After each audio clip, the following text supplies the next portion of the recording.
अल्हम्दुलिल्लाहि रब्बिल आलमीन वस्सलातु वस्सलाम अला अशरफिल अंबिया'i वल मुरसलीन व अला आलिहि व अस्हाबिहि अजमईन व मन तबिअहुम बि इहसान इला यौमिद्दीन। या अय्युहल्लज़ीना आमनुत्तक़ुल्लाहा हक़्क़ तुक़ातिह वला तमूतुन्ना इल्ला व अंतुम मुस्लिमून। या अय्युहन्नासुत्तक़ू रब्बकुमुल्लज़ी ख़लक़कुम मिन नफ्सिन वाहिदह व ख़लक़ मिन्हा ज़ौजहा व बस्स मिन्हुमा रिजालन कसीरन व निसाअ वत्तक़ुल्लाहल्लज़ी तसाअलून बिही वल अर्हाम इन्नल्लाहा काना अलैकुम रक़ीबा। या अय्युहल्लज़ीना आमनुत्तक़ुल्लाहा व क़ूलू क़ौलन सदीदा युस्लिह लकुम अअमालकुम व यग़फ़िर लकुम ज़ुनूबकुम व मन युतिइल्लाहा व रसूलहु फ़क़द फ़ाज़ फ़ौज़न अज़ीमा। अम्मा बअद फ़अऊज़ु बिल्लाहि मिनश शैतानिर रजीम। बिस्मिल्लाहिर रहमानिर रहीम। लक़द कान फ़ी यूसुफ़ व इख़्वतिही आयातुल लिस्साइलीन। मोहतरम हज़रात और पर्दा नशीन ख़वातीन इस्लाम, अल्लाह तबारक व तआला का बेइंतहा फ़ज़्ल व करम है कि उसने मुझको और आप सभी हज़रात और ख़वातीन को आज यहाँ जमा होने और कुछ देर तक दीन की कुछ अहम बातें सुनने सुनाने का, सीखने सिखाने का मौका अता फ़रमाया है। मुझसे कहा गया है कि आप हज़रात और ख़वातीन के सामने हज़रत यूसुफ़ अलैहिस्सलातु वस्सलाम के वाक़ये का तज़किरा करते हुए उनके वाक़ये से कुछ अहम सबक जो हमको मिलते हैं वो सबक आपके सामने रखे जाएं। मैं ये बात आपके सामने रख दूं कि कुरान मजीद की जो 12वीं सूरत है, सूरह यूसुफ़ है। हज़रत यूसुफ़ अलैहिस्सलातु वस्सलाम उन अम्बिया में से हैं जिनका नाम और जिनका तज़किरा कुरान में मुकर्रर आया, यानी बार बार आया है। अल्लाह ने कुरान मजीद में 25 अम्बिया का नाम ज़िक्र किया। कुरान में जिन अम्बिया के नाम आए 25 नाम आए, और इन अम्बिया में से अल्लाह तबारक व तआला ने बाज़ नबियों के सिर्फ नाम बताए, बाज़ नबियों के ज़िंदगी के बाज़ हालात बताए, बहुत सारे हालात नहीं बताए, और किसी किसी नबी की ज़िंदगी का एक दो वाक़या अल्लाह ताला ने बयान किया। हज़रत मूसा अलैहिस्सलातु वस्सलाम का तज़किरा सबसे ज़्यादा अल्लाह ताला ने कुरान मजीद में किया, लेकिन हज़रत मूसा का तज़किरा भी अल्लाह ताला ने कुरान मजीद में अलग अलग मकामात पर कहीं मुकर्रर और कहीं एक बात और कहीं दूसरी बात, ऐसे अल्लाह ताला ने अलग अलग बयान की। हज़रत यूसुफ़ अलैहिस्सलातु वस्सलाम का जो वाक़या है सूरह यूसुफ़ में जो बयान हुआ, मैंने जैसे कहा हज़रत यूसुफ़ का नाम भी कुरान में कई जगह पर आया, लेकिन हज़रत यूसुफ़ का जो वाक़या है अल्लाह ताला ने, ये अकेले ऐसे नबी हैं जिनकी इब्तिदा से लेकर इंतहा तक ज़िंदगी के वाक़यात को एक तसलसल के साथ एक सूरत के अंदर अल्लाह ताला ने बयान कर दी। इसीलिए अल्लाह ताला ने सूरह यूसुफ़ का जब आगाज़ किया तो अल्लाह ने कहा नहनु नक़ुस्सु अलैका अहसनल क़सस, हम सबसे बेहतर तरीक़े से आपको उनके वाक़ये की तफ़सीलात बता रहे हैं। तो कुरान मजीद में अल्लाह ताला ने मुस्तक़िल एक सूरत सूरह यूसुफ़ अल्लाह ताला ने नाजिल फरमाई है, और इस सूरत में अल्लाह ताला ने बहुत सारी बातें हमारे और आपके सामने रखी। सबसे पहली बात जो आपके सामने मैं रखना चाहता हूँ, आज हम बात जो करेंगे वो सूरह यूसुफ़ की नहीं होगी, हम क़िस्सा यूसुफ़ की सिर्फ बात करेंगे। वजह क्या है?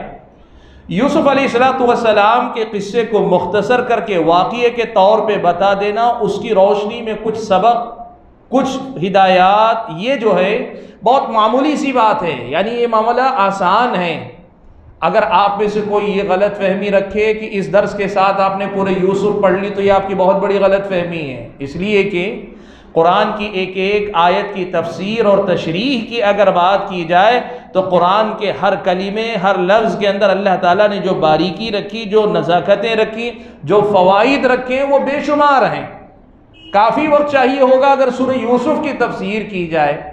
तो पहली बात तो मैं ये बोलना चाहूँगा कि आप ये जान लें कि हज़रत यूसुफ का किस्सा जो मैं जिक्र करूँगा वही सूरह यूसुफ ही की बात होगी, लेकिन मैं सिर्फ किस्से के पहलू लूँगा। लेकिन अल्लाह ताला ने उस किस्से को बयान करते हुए दरमियान में जो अलग अलग तालीमात छोटी बड़ी अल्लाह ने दी हैं, उन तालीमात और उन अल्फाज के अंदर पाई जाने वाली बारीकियों को देखेंगे ना, तो जो हकीकतें कुरान की सूरह यूसुफ में आई हैं उसके मुकाबले में हमारी अपनी गुफ्तगू कोई माना नहीं रखती। ये पहली बात आपको दिमाग में रखनी चाहिए कि सूरह यूसुफ और उसकी तफसीर एक अलग मसला है। हज़रत यूसुफ के वाक़ये को मुख्तसरन सुनना और उससे कुछ सबक अपनी ज़िंदगी के लिए लेना, ये एक अलग मसला है। और हम बात कर रहे हैं किस्से यूसुफ की, हज़रत यूसुफ के वाक़ये की। वाक़ये की तफसील क्या है? आप में से जो लोग पढ़ना लिखना जानते हैं वो अगर सूरह यूसुफ खोल कर पढ़ लेंगे तो तसलसल से अल्लाह ताला ने पूरा वाक़या बयान किया है। और कुरान की एक बहुत बड़ी खूबी ये है अल्लाह ताला ने इसमें कि वाक़ये की वही पहलू अल्लाह ताला जिक्र करता है जिनसे लोगों का कोई मतलब हो। खामखा की किस्सा गोई कहानी वाली बात कुरान में नहीं है, इसलिए कि कुरान में अल्लाह ताला ने जो भी किस्से बयान किए, जो भी तालीमात, वो लोगों की हिदायत के लिए बयान किए, लोगों की रहनुमाई के लिए बयान की। अब लोगों की जितनी ज़रूरत थी उतनी बातें अल्लाह ताला ने बयान की, और वो पूरी बातें अल्लाह ने बयान की जो अल्लाह ताला ने बंदों के लिए ज़रूरी करार दी। अल्लाह ताला ने जो है जिनको बयान करना समझा, अल्लाह ताला ने बयान किया।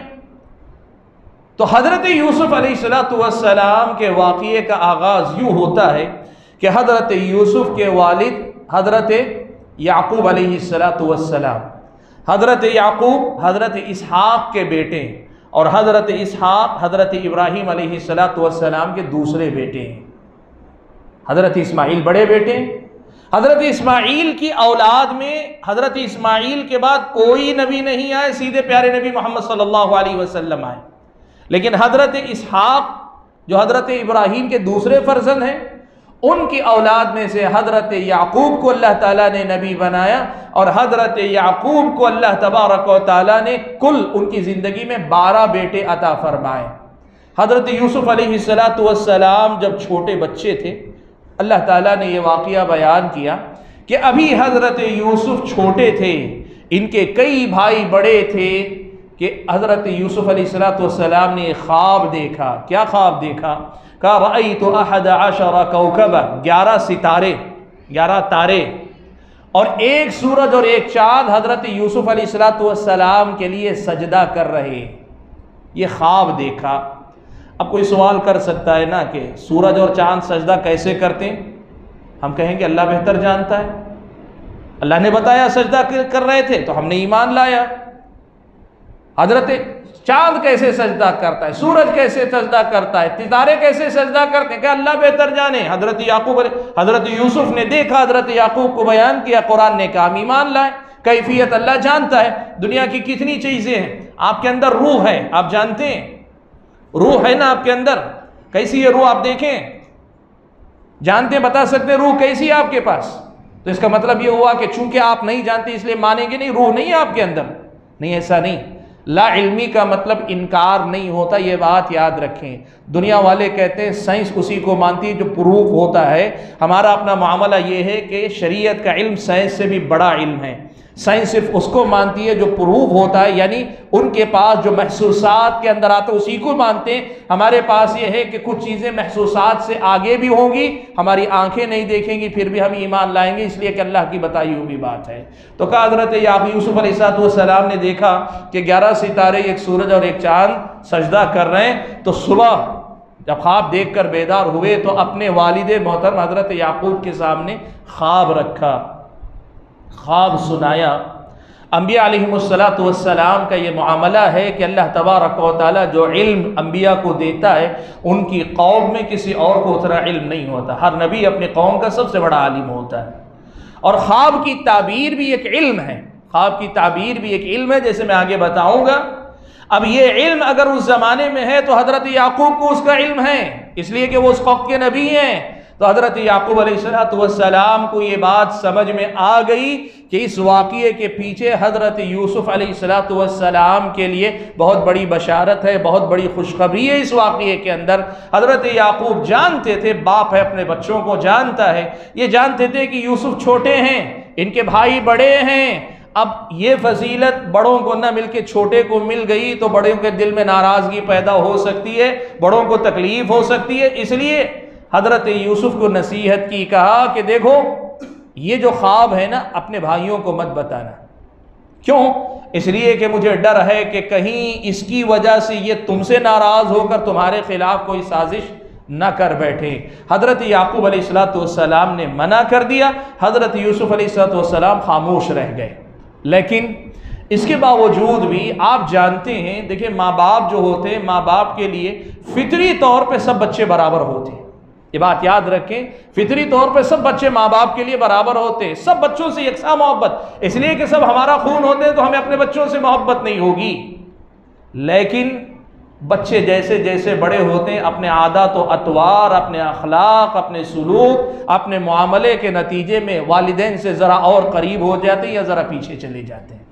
सब एक ही लाइन में, बेटे और औलाद की इज्जत से सब एक ही लाइन में खड़े होते हैं। लेकिन होता यह है कि अक्सर व बेशतर अपने आदत और अतवार की वजह से कोई ज़्यादा करीब और कोई ज़रा पीछे लाइन से चले जाता है। हज़रत यूसुफ़ अलैहिस्सलाम ज़ाहिर है अल्लाह के नबी होने वाले हैं, अभी नबी नहीं बनाए गए हैं, तो जाहिर बात है कि उनकी अपनी शख्सियत बचपन ही से उतनी निराली कि हज़रत याकूब के अंदर उनके लिए मोहब्बत का पाया जाना बहुत फितरी बात थी। ऐसा नहीं कि ये नाइंसाफ़ी करें, नाइंसाफ़ी ये होगी कि इस मोहब्बत की बुनियाद पे इनको दें उनको ना दें, इस मोहब्बत की बुनियाद पे इनको ज़्यादा ख्याल रखें उनको उनसे गाफिल हो जाए, ये नाइंसाफ़ी होगी। फितरी तौर पर अगर खूबियों की वजह से किसी से मोहब्बत में ऐलान ज़्यादा हो तो इस्लाम उसे मना नहीं करता। लेकिन ये बात बड़े भाई थे, समझते थे कि हमारे वालिद बच्चे को ज़्यादा चाहते हैं, तो भाइयों ने आपस में एक मजलिस बुलाई, किसी को पता नहीं, साजिश कर रहे हैं। क्या हुआ? आपस में कहा कि हम ये देख रहे हैं कि वालिद मोहतरम की तवज्जो यूसुफ की तरफ बड़ी ज़्यादा, यूसुफ से सबसे ज़्यादा वालिद मोहतरम मोहब्बत करते हैं। अब अगर हमको अगर बाप का चहीता बनना है तो यूसुफ के रहते हुए तो मोहब्बत मिलने वाली नहीं। इसका सबसे आसान तरीक़ा यह है कि यूसुफ को गायब कर दो यहाँ से, निगाहों के सामने यूसुफ नहीं रहेंगे तो वो मोहब्बत जो यूसुफ को मिलती है वो हमें मिल जाएगी। सुभान अल्लाह, क्या कि यूसुफ की जो मोहब्बत है वो मोहब्बत वापस हमारे दरमियान बढ़ जाएगी। तरीका ये कि निगाहों से गायब करना है। क्या करेंगे? कहा, एक ने मशवरा दिया, उक्तुलू यूसुफ, कत्ल कर दो, कत्ल कर दो। या एक ने कहा, एक काम करो कि किसी ऐसी जमीन में जाकर फेंक कर आ जाओ कि फिर वो कभी ना यूसुफ यहां तक पहुंच सके, ना याकूब कभी उसे ढूंढ पाए। ये सारी गुफ्तगू हो ही रही थी कि आखिर में इस पर इत्तेफाक हुआ कि नहीं, इसके बजाय हम ये काम करेंगे कि यूसुफ को किसी ऐसी जगह पे छोड़ कर आएंगे, अंधा कुआं जिसे कहते हैं। अंधा कुआं उर्दू में किसे कहते हैं पता है आपको? वो कुआं जो ज़्यादा गहरा हो, इतना गहरा कि उसके अंदर जो गहराई की वजह से रोशनी ना पहुंचती हो, रोशनी ना पहुंचती हो और वो इस्तेमाल में भी ना हो।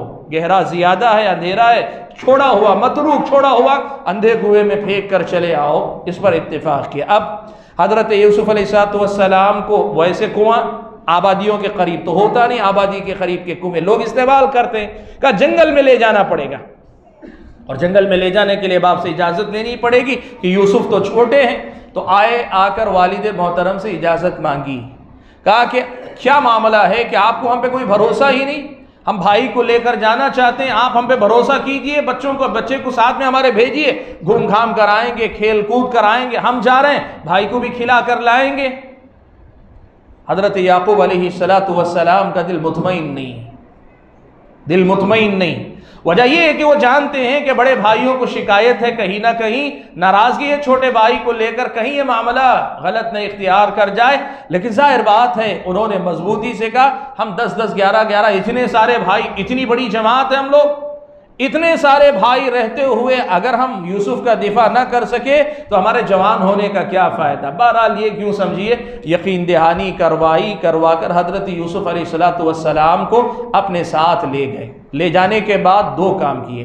पहला काम तो ये किया कि हज़रत यूसुफ अलैहिस्सलाम के कपड़े उतार लिए, हज़रत यूसुफ अलैहिस्सलाम को उस कुएँ के अंदर जाकर छोड़ आए, उस कुएँ के अंदर छोड़ आए जहाँ पर जंगल का कुआं है, इस्तेमाल में गैर मौजूद, यानी इस्तेमाल में नहीं, ऐसा कुआं है, ऐसे कुएं में छोड़कर चले आए। और आते हुए क्या किया, एक भेड़िए का शिकार किया। भेड़िए का खून हजरत यूसुफ अलैहिस्सलाम के कपड़े पे लगा दिया और लगा कर लाए और लाकर कहा कि यूसुफ को साजो सामान के साथ, छोटे बच्चे हैं, इनको बिठाया हुआ था, खेलते हुए हम जंगल में जरा दूर निकल गए, एक दूसरे के पीछे दौड़ते हुए खेलते हुए, सामान के साथ जो यूसुफ बैठे हुए थे वो तन्हा थे।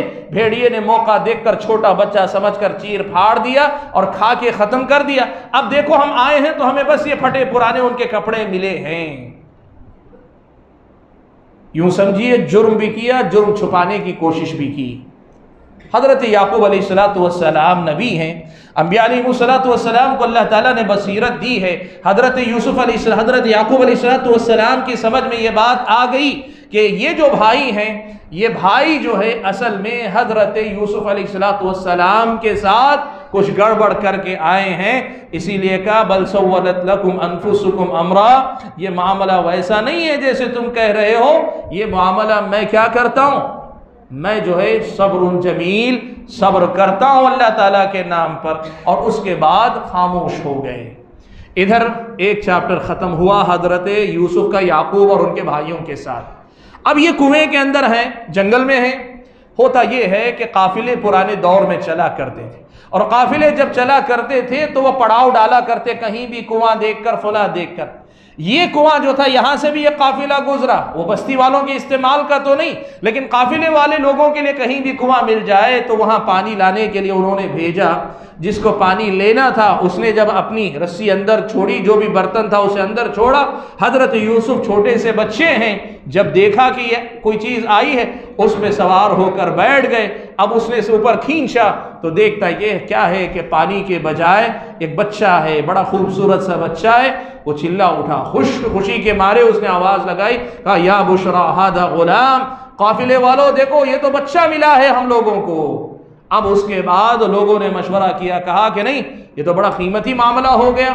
इसलिए कि पुराने ज़माने में एक सिस्टम था, दस्तूर था। वो क्या है, जिस आदमी का कोई ख़ानदान कबीला नहीं होता था ना, कई बार ऐसा होता था कि वो जिसकी मिल्कियत में होता वो उसी का ग़ुलाम माना जाता था। कोई ख़ानदान नहीं, कबीला नहीं, तो वो उसी का ग़ुलाम। अब इतना खूबसूरत बच्चा, इतना जो है अच्छा बच्चा, तो सब लोगों ने जो है समझा कि काफिले में जो हमारी कमाई होनी है, अब की बार हमारी तिजारत होने ही वाली है, उसके साथ साथ ये तो बड़ा फ़ायदा हो गया, गैर मुतवक्के तौर पर बहुत बड़ा फ़ायदा हुआ। लाकर मिस्र के बाज़ार में लाए और लाकर हज़रत यूसुफ अलैहिस्सलाम को मिस्र में भेज दिया। हज़रत यूसुफ थे कनान के, कनान ये मिस्र से दूर है। वो काफिला कनान के कुएं से लेके हज़रत यूसुफ अलैहिस्सलाम को मिस्र के बाज़ार में लाकर बेच देता है। और जब बेचता है तो चूँकि खूबसूरत थी और चेहरे पर शरीफ ख़ानदान के हैं, तो वो चेहरे पर आसार भी हैं कि बड़े अच्छे घराने का बच्चा लगता है, तो ख़रीदने वाले भी ज़्यादा कीमत जो दें, जाहिर बात है उसी के हाथ पे मिलेगा। अल्लाह की तकदीर, अल्लाह का फ़ैसला कि अज़ीज़ मिस्र यानी मिस्र के इलाके का जो गवर्नर था या फिर वहाँ का जो ज़िम्मेदार था, उसने इनको ख़रीद लिया। जब इनको ख़रीद लिया तो उसको भी लगा कि ये बच्चा गर्चे ग़ुलाम के तौर पे आया है, लेकिन ये बच्चा जैसे आप बोलते हैं ना कि ये जो है बाज़ार में बिकने का मटेरियल नहीं, वो उस टाइप का नहीं है, ये बच्चा बहुत ही ख़ास नज़र आता है। तो घर आकर अपनी बीवी से कहा कि देखो इसकी परवरिश अच्छी करो, इसकी परवरिश देखभाल अच्छी करो, हम हो सकता है जो है इसे अपना बच्चा बना लें, यानी हम इसे अपने बच्चे के तौर पे पाल के अपना बच्चा बना लेंगे, इसकी हम कोशिश करते हैं, इसको जो है बेचना नहीं, इसकी परवरिश अच्छी करो। इस तरह हुआ ये कि घरचे बाप जैसे नबी के घराने से निकले थे, लेकिन समाज के मुअज़्ज़ज़ घराने से निकलकर मुअज़्ज़ज़ घराने ही के अंदर आकर अल्लाह ने बसा दिया। अब यहाँ ये हुआ कि हज़रत यूसुफ़ अलैहिस्सलाम परवान चढ़ने लगे। जैसे जैसे उम्र बढ़ती गई, अल्लाह तबारक व तआला ने जो खूबसूरती, जो हुस्न उनको अता किया था, वो बड़े जो है खूबसूरत नौजवान की शक्ल में बड़े होने लगे। अब हुआ ये कि अजीज़ मिस्र जिसके घर में इनकी परवरिश हो रही थी, उस अजीज़ मिस्र के घर की एक खातून, अजीज़ मिस्र की बीवी इमरातुल अजीज़, अजीज़ मिस्र की जो बीवी थी, उस बीवी को अल्लाह तबारक व तआला ने हज़रत यूसुफ़ की आजमाइश का ज़रिया बनाया, या फिर यूँ कहिए कि हज़रत यूसुफ़ की खूबसूरती उस औरत के लिए आजमाइश हो गई।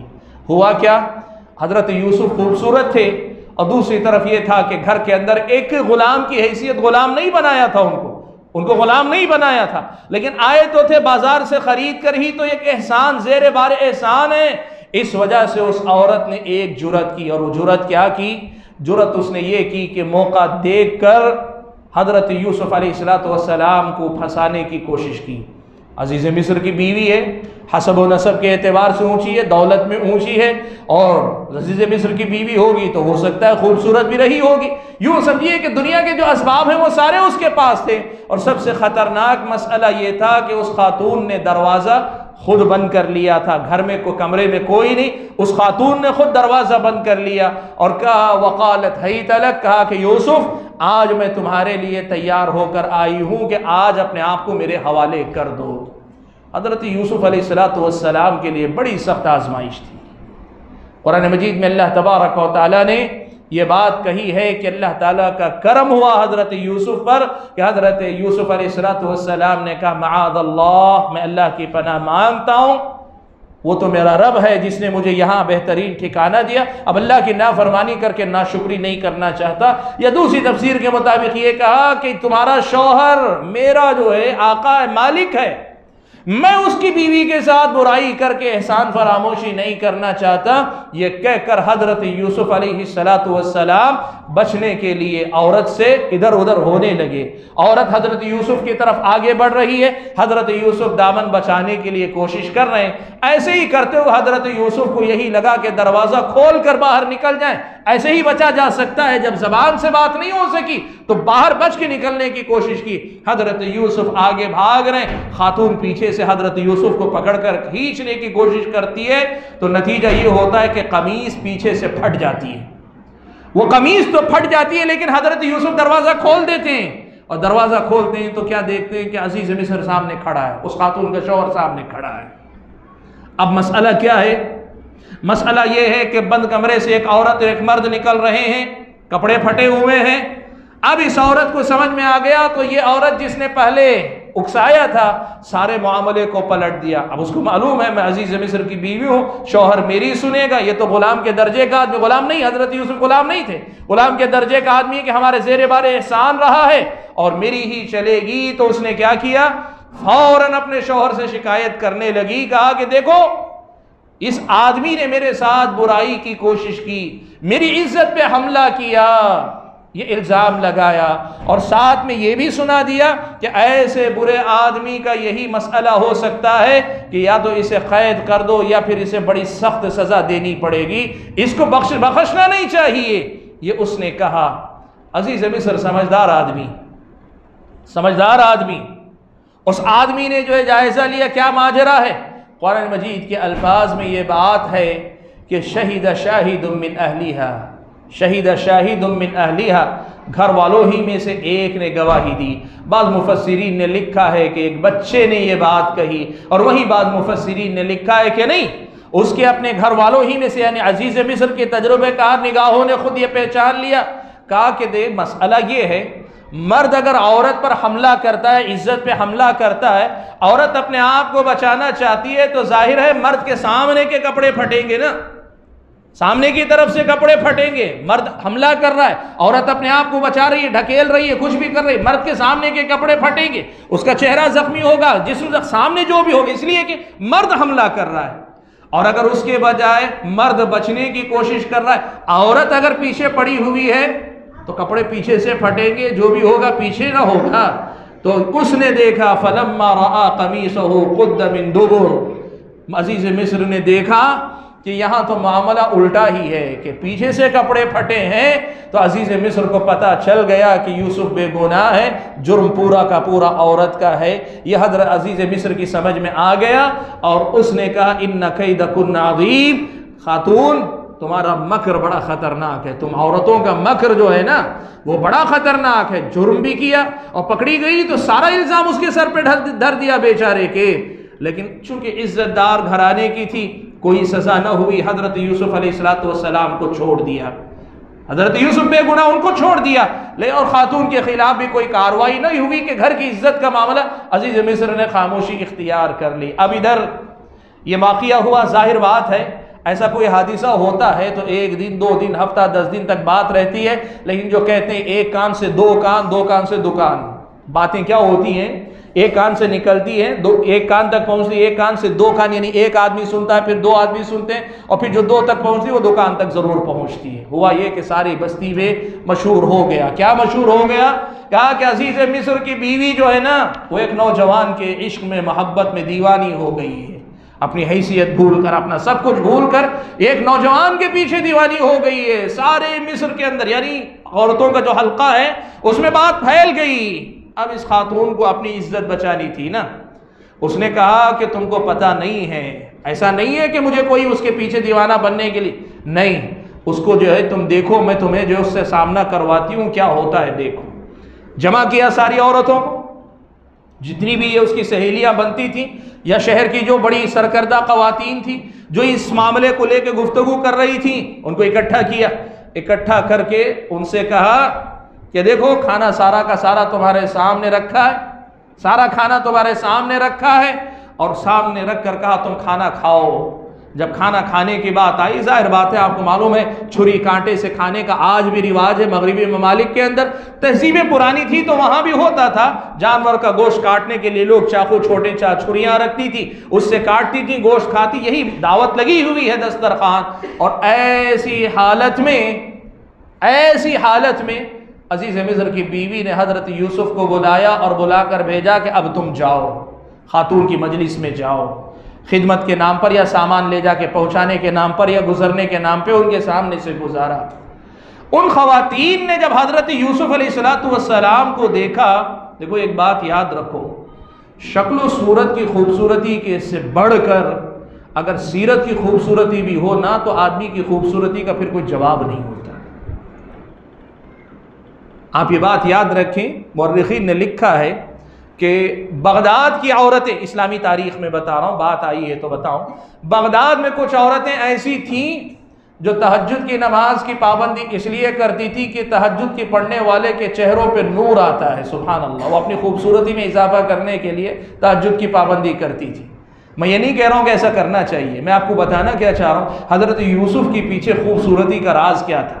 आज हम में से बहुत सारे लोग इस खूबसूरती को नहीं पहचान पाते, समझते हैं कि मॉडल्स जो होते हैं, जो मर्द या लेडीज़ जो मॉडल होते हैं वो मॉडल्स के अंदर ही खूबसूरती। याद रखो ऐसा नहीं, सीरत का जो हुस्न होता है, सीरत की जो खूबसूरती, वो जब सूरत की खूबसूरती के साथ आए तो फिर तो उसका कोई जवाब नहीं। हज़रत यूसुफ तो नबी हैं, अल्लाह ने ज़ाहिरी खूबसूरती जो दी थी वो तो दी ही थी, एक तो नबी हैं, और नबी की खूबसूरती का क्या कहना, उनके अखलाक का, और ख़ास तौर पर इतने ख़तरनाक इम्तिहान में एक औरत के गुनाह की दावत देने पे जो निकले, इतना बड़ा गुनाह अल्लाह ताला ने बचा के निकाला था, तो उनकी खूबसूरती का क्या कहना कि बहुत खूबसूरत। वो जब निकले औरतों की उस मजलिस में दाखिल हुए मालिका के हुक्म पर, तो सारी औरतें उनको देखकर हक्का बक्का रह गई, और उन्होंने क्या किया, अपनी उंगलियां काट ली। उंगलियां काट ली का मतलब क्या, मुफस्सिरीन ने लिखा कि जो है उनको इसका भी होश नहीं था कि वो छुरी किस पे चला रही हैं। वो जो शौक लगा जिसे कहते हैं, उनकी खूबसूरती को देखकर कहा कि अपनी उंगलियां काट ली। बाज़ लोगों ने इसकी दूसरी तफसीर भी की है। बहरहाल हुआ ये कि हज़रत यूसुफ अलैहिस्सलाम का जो मसला था, अब इस अजीज़ मिस्र की बीवी ने तमाम ख़वातीन के सामने बता दिया कि देखो माजरा क्या है, कोई ऐरा गैरा नौजवान नहीं, कैसे नौजवान के मसले में गिरफ्तार हो।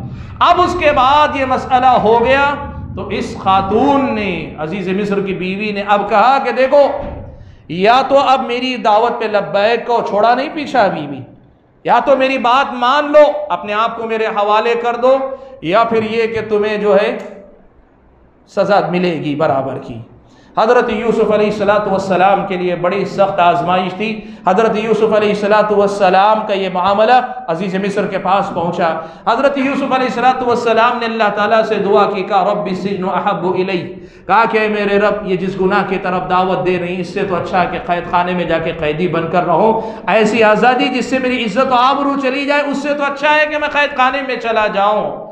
और फिर उसके बाद अजीज़ मिस्र ने भी देखा तो उसको लगा कि अगर यूसुफ को ऐसे ही महल में रहने दिया गया तो ये औरतों का फितना जो है कभी ना कभी इज़्ज़त व आबरू के मसले पे आएगा, उनकी इज़्ज़त भी जाएगी और घर की इज़्ज़त भी जाएगी। हज़रत यूसुफ अलैहिस्सलाम को कैद खाने में डाल दिया गया। अब हज़रत यूसुफ कैद खाने में हज़रत यूसुफ अलैहिस्सलाम है। देखो शरीफ आदमी कहीं भी रहे ना, उसकी शराफत हर जगह नज़र आती है, ये बात याद रखो।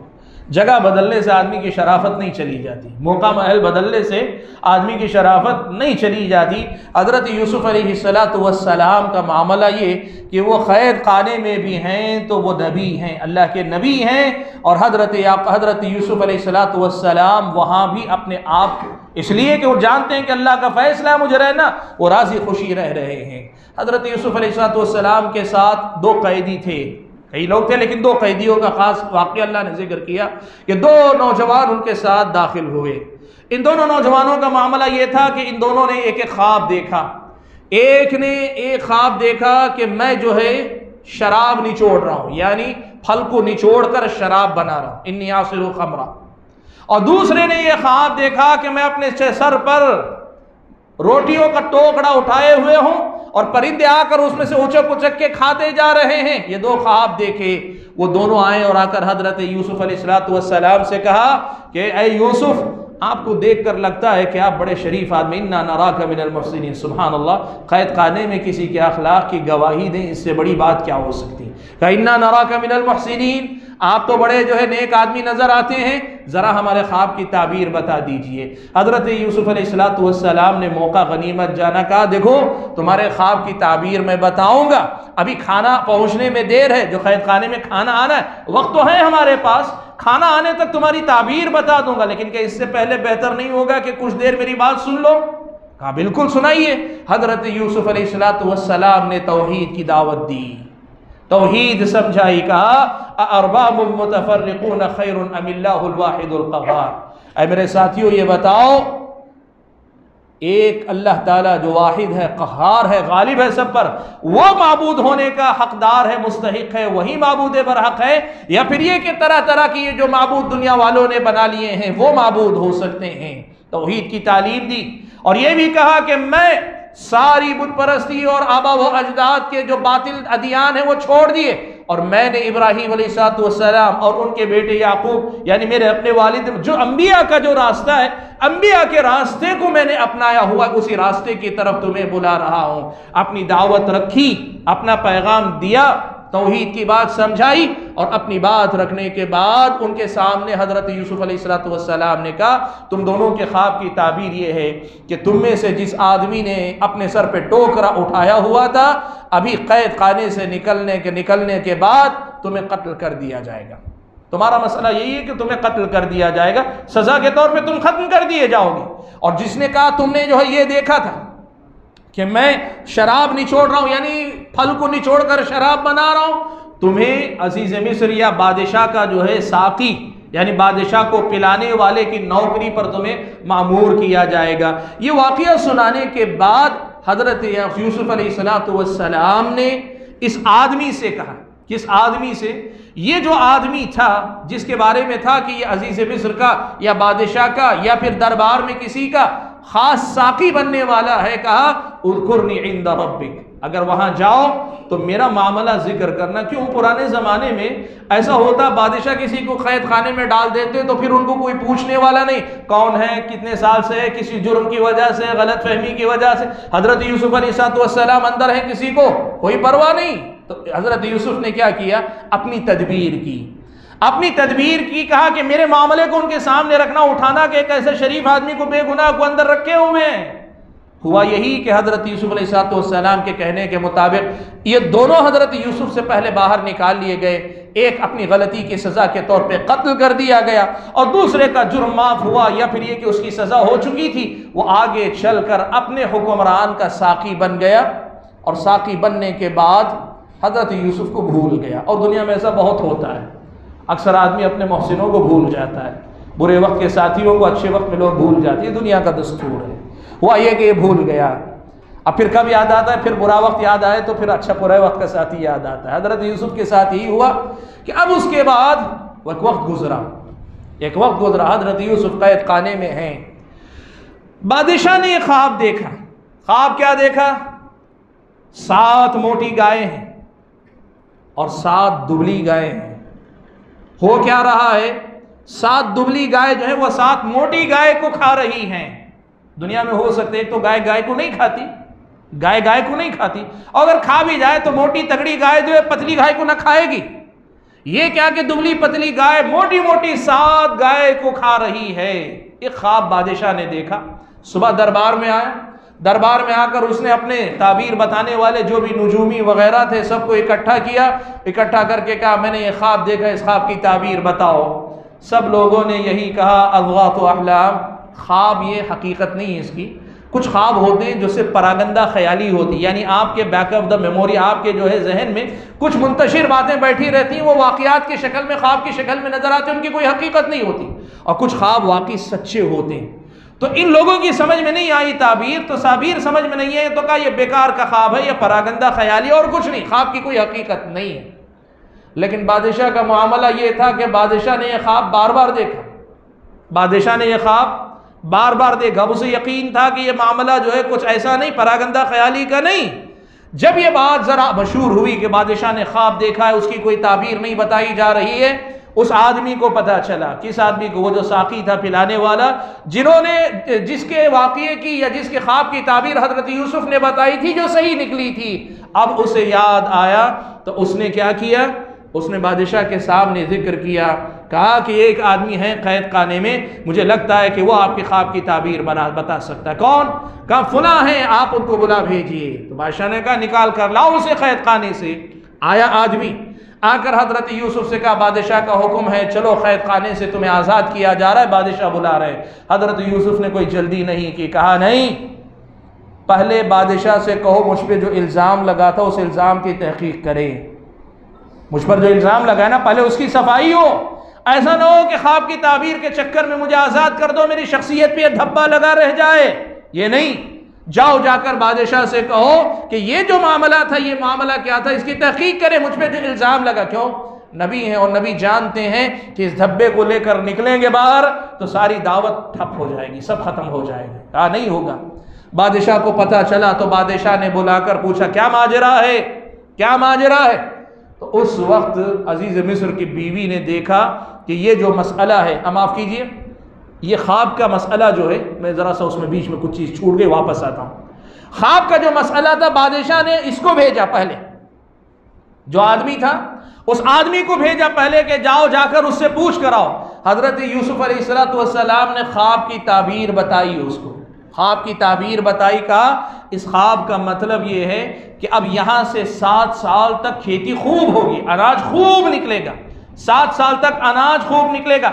ये 7 मोटी गाय हैं, ये 7 मोटी गाय से मुराद 7 साल खूब अनाज वाले होंगे। और फिर उसके बाद 7 साल तक कहत पड़ेगा, अनाज बिल्कुल नहीं निकलेगा। ये ख्वाब की ताबीर है। ख्वाब की ताबीर भी बताई और उसके बाद इसको डील करने का तरीका भी बताया। क्या तरीका? ये है कि तुम एक काम करो कि अनाज जो निकालोगे ना, खेतियों से जो कटाई होगी, उसमें से उसके जो दाने, अनाज के दाने, उनके खोशों से मत निकालो। जितने ज़रूरत है खेती के लिए, खाने के लिए, बस उतने निकाल लो।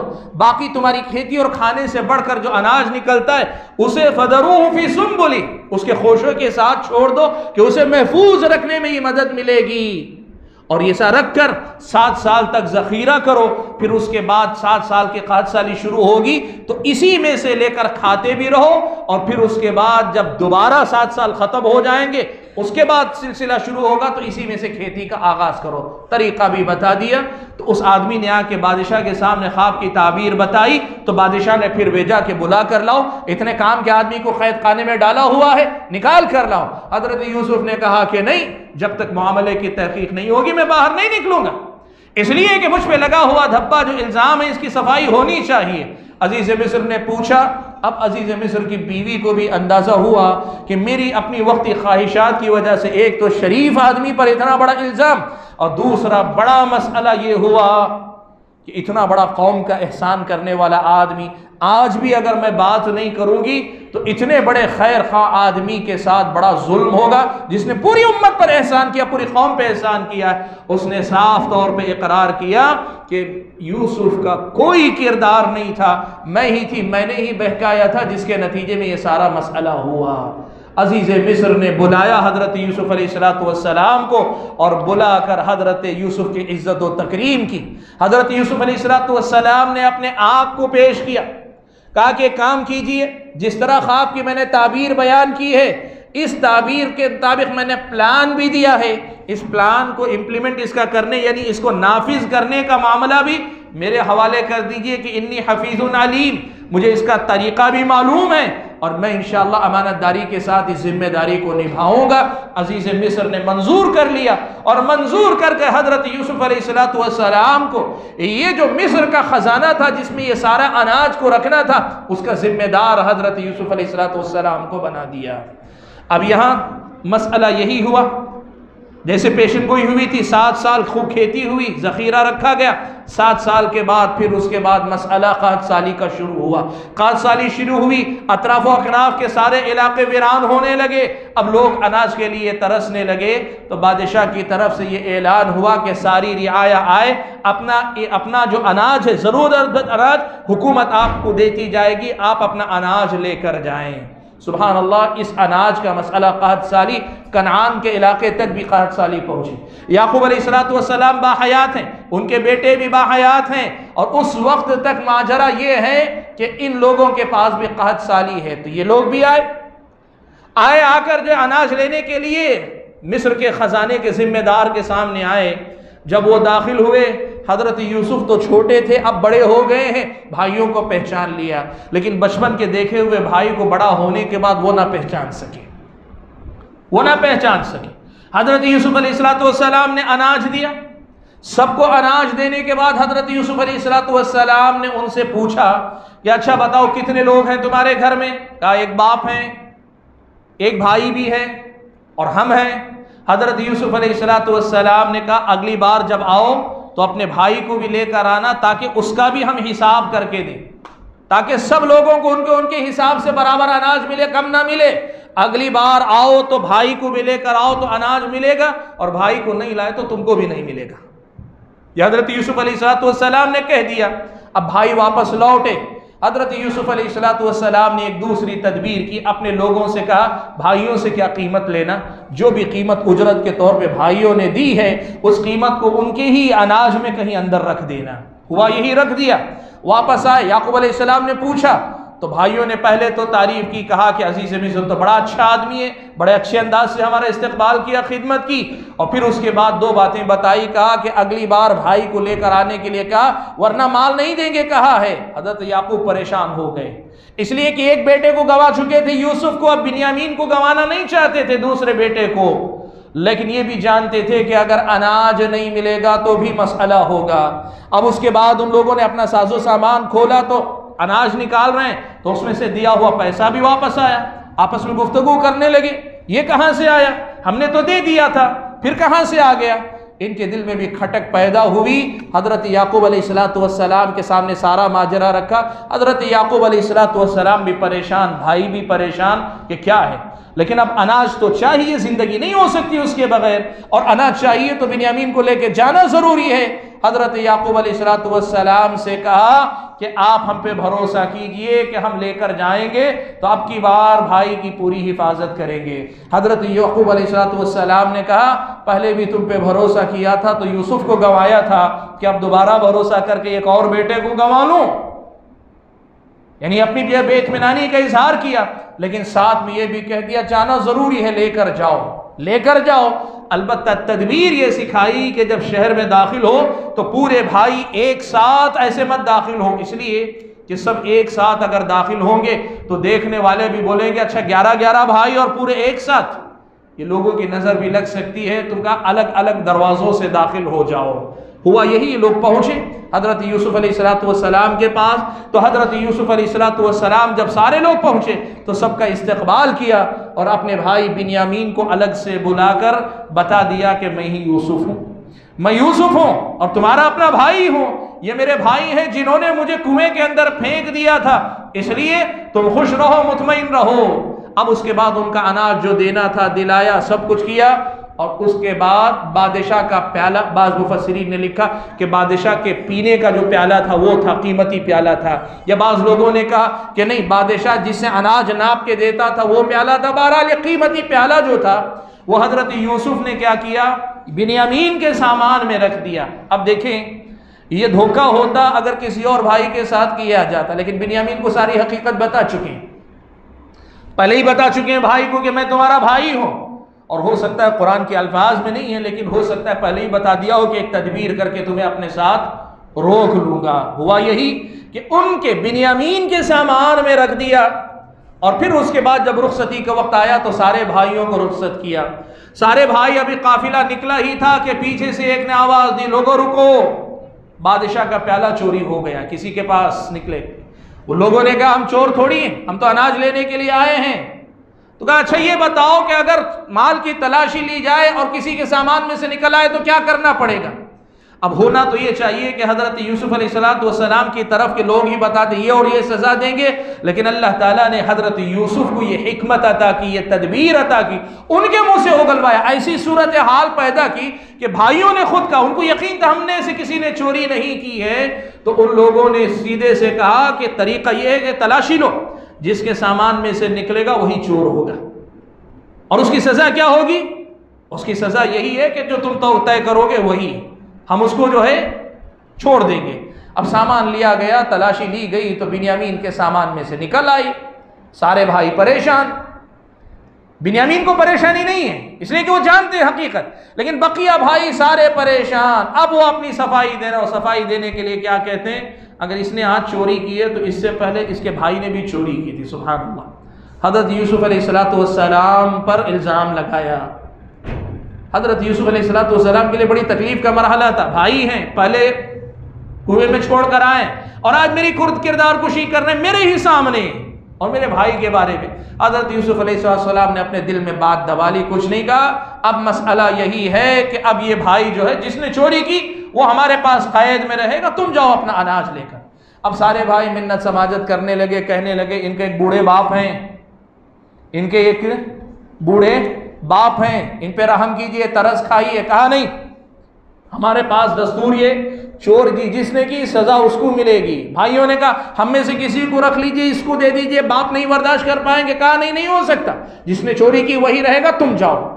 अब ये लोग आए, आकर वालिद साहब के सामने कहा कि बिन्यामीन ने चोरी की और अजीज मिस्र ने रोक लिया। हजरत याकूब अलैहिस्सलाम ने कहा कि लगता है कि जरा मेरा जो खदशा था आज फिर से सच हुआ, जैसे यूसुफ के साथ तुमने किया था, आज लगता है बिन्यामीन के साथ भी कुछ गलत करके आए हो। इन्होंने अपनी सफाई में कहा कि नहीं अब्बा जान, हमसे कुछ नहीं हुआ, ऐसा कोई जुर्म हमने नहीं किया है।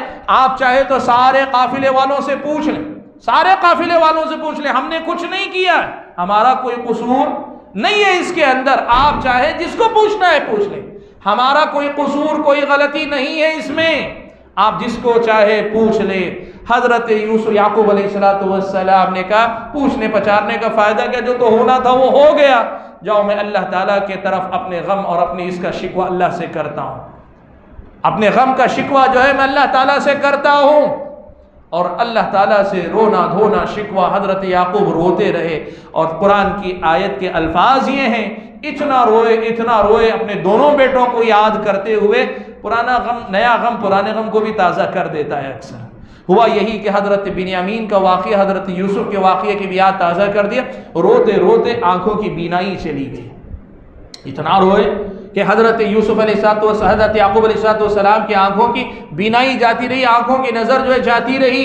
ये सूरत हाल पैदा हो गई। अब ये जो भाई हैं इनको अपने आप में मलामत हो रही है कि बाप की यह हालत हमने कर दी, अब क्या करना है। तो सीधे सीधे जो है आए, अगली बार अब अनाज भी लेना है, अनाज भी लेना है और उसके साथ साथ भाई भी लेना है, दोनों लेना है। वापस लौट कर भाई आए और आकर हजरत यूसुफ अलैहिस्सलाम के सामने कहा कि जो कुछ जमा पूंजी है वो भी लेकर आए हैं और आपके पास एक तरह से आजिजी के साथ एक तरह की भीख मांगते हुए आए हैं कि आप जो है अनाज भी दीजिए, हमारे भाई को भी वापस लौटा दीजिए। हजरत यूसुफ ने देखा कि भाइयों की जो सूरत हाल है वो अपने अंजाम को पहुंच गई है, अब इनकी कमर टूट चुकी है, आजिज हो गए हैं। तो हजरत यूसुफ ने डायरेक्ट एक सवाल किया, तुम्हें याद है तुमने यूसुफ के साथ क्या किया था, याद है या भूल गए? जब इन्होंने ये सवाल किया तो उनको भी अंदाजा हो गया, शुबा हो गया, कहने लगे तुम यूसुफ हो? कहा कि हाँ मैं यूसुफ हूं और ये मेरा भाई बिन्यामीन है। देखो तुमने बुरा चाहा लेकिन अल्लाह ने भला चाहा हमारे साथ। इन्नहु मन यत्तक़ि व यस्बिर, जो अल्लाह का तक़वा इख्तियार करता है और सब्र करता है, अल्लाह ताला उनको कभी ज़ाय नहीं करता। ये देखो हमको अल्लाह ताला ने कहाँ रखा है। अब ये हो गया मसला। अब उन लोगों ने तो अपने आप को सरेंडर कर दिया, कहा कि यूसुफ जो हमसे गलती होनी थी वो हो गई, हमसे जो गलती होनी थी हो गई, अब हम तो तेरे सामने आजिज हैं।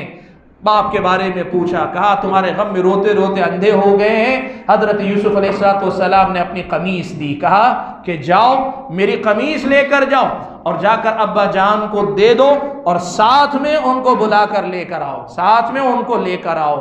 अब ये दोनों के ये लोग भाई खुशी खुशी वापस लौटे और उधर हजरत याकूब अलैहिस्सलाम अभी कहाँ काफिला, इन्नी लअजिदु रिह यूसुफ, कहने लगे मुझे यूसुफ की खुशबू आ रही है, मुझे यूसुफ की खुशबू आ रही है। मोहब्बत की शिद्दत का ताल्लुक है। इन्नी लअजिदु रिह यूसुफ, यूसुफ की खुशबू आ रही है। घर वालों ने कहा कि उम्र ज्यादा हो गई है, अब तक आंखें गई थी, अब लगता है कि अक्ल भी नहीं रही, बुढ़ापे की वजह से अक्ल जाती रही है। हजरत यूसुफ ने, याकूब ने कहा नहीं।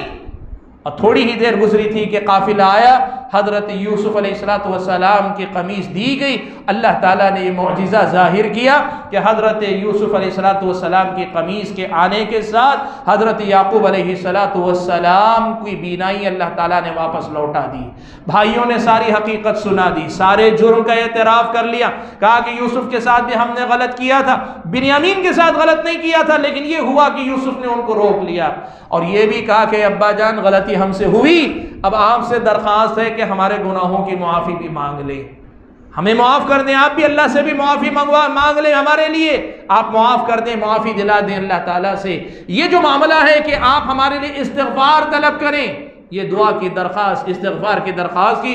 हज़रत याकूब खुशी के मारे कहने लगे हाँ तुम्हारे लिए मग़फ़िरत की दुआ भी करूँगा, चलो चलते हैं। आए और आकर सब के सब मिस्र जब पहुँचे तो अल्लाह तबारक व तआला ने वो मंजर दिखाया कि हज़रत यूसुफ अलैहिस्सलाम ने हज़रत याकूब और हज़रत याकूब की वालिदा, माफ़ कीजिए, हज़रत यूसुफ की वालिदा, हज़रत याकूब की अहलिया और उनके साथ साथ जो है 11 भाई, सारे भाइयों को एक साथ इकट्ठा किया, सब के सब सजदे में गिर गए।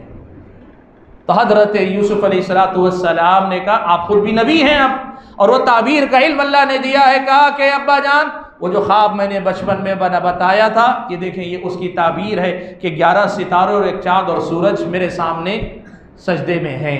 ये वाक़िया हुआ। हज़रत यूसुफ अलैहिस्सलाम ने उसके बाद अपने घर वालों को इज़्ज़त व इकराम के साथ बसा लिया, वहीं रह गए जहाँ खुद रहते थे, वहाँ अपने ख़ानदान कबीले को आबाद कर लिया। और उसके बाद जो आखिरी तज़किरा अल्लाह ने हज़रत यूसुफ का किया है वो ये कि हज़रत यूसुफ ने अल्लाह से ये दुआ की कि अल्लाह ताला ज़िंदगी आजमाइशों के बाद बड़े अच्छे मुकाम पे तो आई है, अब तवफ़नी मुस्लिम व अलहिक़नी बिस्सालिहीन, अल्लाह ताला फरमा बरदार बनाकर ही मुझे वफ़ात अता कर और मुझे नेक लोगों में शामिल कर दे, नेक लोगों की सोहबत में मुझे जन्नत में उठा। ये हज़रत याकूब के हज़रत यूसुफ अलैहिस्सलाम के वाक़ये का मुख्तसर सा तज़किरा है। हकीकत ये है कि इनमें से एक एक पे रुक के अगर मैं तबसरा करता तो काफ़ी वक्त जाता। ये वाक़या है, आप खुद इस वाक़ये में देखें, बड़े सबक आप खुद ले सकते हैं। मैं बड़ी तेज़ी से आपके सामने एक दो जो है समझिए कि 10 से 15 दर्स मुख्तसर आपको बताता हूँ क्या क्या सबक इसमें मिलते हैं। सबसे पहला सबक ये मिलता है कि हसद जो होता है ना, ये अच्छे अच्छे लोगों को बर्बाद कर देता है। हज़रत याकूब अलैहिस्सलाम के बेटे, नबी के घर के बच्चे, नबी के घर के बच्चे कितने इज्जतदार और कितने दीनदार घराने के बच्चे हैं, लेकिन हज़रत यूसुफ के साथ जो कुछ किया, किस वजह से किया? हसद। हसद क्या है? जलन। किसी भी आदमी को अच्छा देखा नहीं जाता। हज़रत याकूब ने उनके हक़ में कोई कमी नहीं की थी। उनको शिकायत इसकी नहीं थी कि उनका हक़ मारा जा रहा है, उनको शिकायत ठीक थी कि यूसुफ हमारा हमसे ज़्यादा महबूब और चहीता क्यों हो। अगर हक़ तलफी कमी हो रही इसलिए शिकायत करते तो बचा था, लेकिन इनको बात थी जलन की, हसद की बात थी। आप ये बात नोट करके देखो, अंबिया अलैहिस्सलाम गुनाहों से पाक, हज़रत याकूब, हज़रत यूसुफ के अंदर दूर दूर तक ये कोई बात नहीं, लेकिन उन्हीं के भाई और उन्हीं के बेटे, यूसुफ के भाई याकूब के बेटे जब हसद पर काबू न रख सके, कितने बड़े जुर्म तक गए। कत्ल का तक इरादा कर लिया, बच्चे को बेसहारा छोड़ दिया, क्या कुछ नहीं किया। मालूम ये होता है कि सबसे बड़ी बीमारी अंदर होती है हसद की बीमारी, उससे आदमी को पाक होना चाहिए, वरना क्या होगा? हसद खुद एक गुनाह है और ये हसद कई गुनाहों का सबब बन जाता है, जैसे इन लोगों का मामला हुआ। ये पहला सबक है जो हम और आपको मिलता है। दूसरा सबक ये कि यूसुफ अलैहिस्सलाम के किस्से में बार बार एक चीज़ मिलती है, वो है ज़िंदगी में आजमाइशें आती ज़रूर हैं, आजमाइशों में जो साबित कदम रहता है अल्लाह के पास वो कामयाब ज़रूर होता है। जो लोग ये समझते हैं कि आजमाइशें नहीं आनी चाहिए, उनको यूसुफ अलैहिस्सलाम की ज़िंदगी पढ़नी चाहिए। कैसे कैसे आजमाए गए, कैसी कैसी आजमाइशों से गुजरे। बाप से भाइयों का हसद, बाप से दूरी, जंगल में फेंक दिए गए, अजीज़ मिस्र के घर में अखलाक और अपनी इज्जत और आबरू के लिए आजमाए गए, फिर कैद खाने में फेंक दिए गए, फिर उसके बाद बादशाहत भी आई, हर तरह की आजमाइश। लेकिन इन्नहु मन यत्तक़ी व यस्बिर, अल्लाह ताला का तक़वा और सब्र इख्तियार करे ना, तो फिर आजमाइशों के बाद उतना ही बड़ा इनाम अल्लाह ताला की तरफ से मिलता है। इसलिए ज़िंदगी में आजमाइशें आए तो घबराएं नहीं, ज़िंदगी में आजमाइशें आए तो कभी घबराना नहीं। ये यकीन रखो ये आजमाइशें ख़त्म होगी और हम अगर सब्र करके डटे रहेंगे अल्लाह ताला ज़रूर नवाजेगा। यह हज़रत याकूब अलैहिस्सलाम, हज़रत यूसुफ अलैहिस्सलाम की ज़िंदगी का बड़ा अहम सबक है। तीसरा सबक वो ये है कि सब्र जो है ये जो है अंबिया की सिफत है, कमज़ोरों की सिफत नहीं। हमारे समाज में लोग समझते हैं सब्र करने का मतलब आजिज़ आदमी, कमज़ोर आदमी जिससे कुछ नहीं होता उन्हें सब्र करता। नहीं, ऐसा नहीं। जो सब कुछ कर सकता है वो सबसे पहले सब्र करता है। फसब्रुन जमील, सब्र जमील क्या है? अहले इल्म ने लिखा कि जिस आदमी को शाख लगे फौरी तौर पे सब्र करे उसको सब्र जमील कहते हैं। शिकायत भी ना करे और पहले ही मरहले से सब्र में लग जाए। हजरत याकूब अलैहिस्सलाम की जिंदगी तो सब्र ही सब्र थी। पहले बेटा छीना तो भी सब्र किया, दूसरा बेटा छीना तो भी जो है सब्र किया। हजरत याकूब अलैहिस्सलाम ने सब्र किया, बीनाई चली गई तब भी सब्र किया। सब्र का फल आखिर में क्या मिला? मीठा मिला। और जो बेटा बेटे की हैसियत से जुदा हुआ था वापस मिला तो नबी और एक इलाके के हुक्मरान और जिम्मेदार के तौर पे वापस मिला। सब्र का इससे बड़ा मीठा फल क्या हो सकता है? सब्र में आप अल्लाह ताला से शिकायत नहीं करते, दुनिया वालों से शिकायत नहीं करते, लेकिन अल्लाह ताला के सामने आफियत तलब करते हैं, इस आजमाइश से निकलने की दुआ करते हैं। सब्र का फल मीठा होता है। ये सबक हजरत याकूब की सीरत से हमें बार बार मिलता है। एक सबक हुआ। चौथा सबक जो हजरत यूसुफ के किस्से से मिलता है वो क्या है?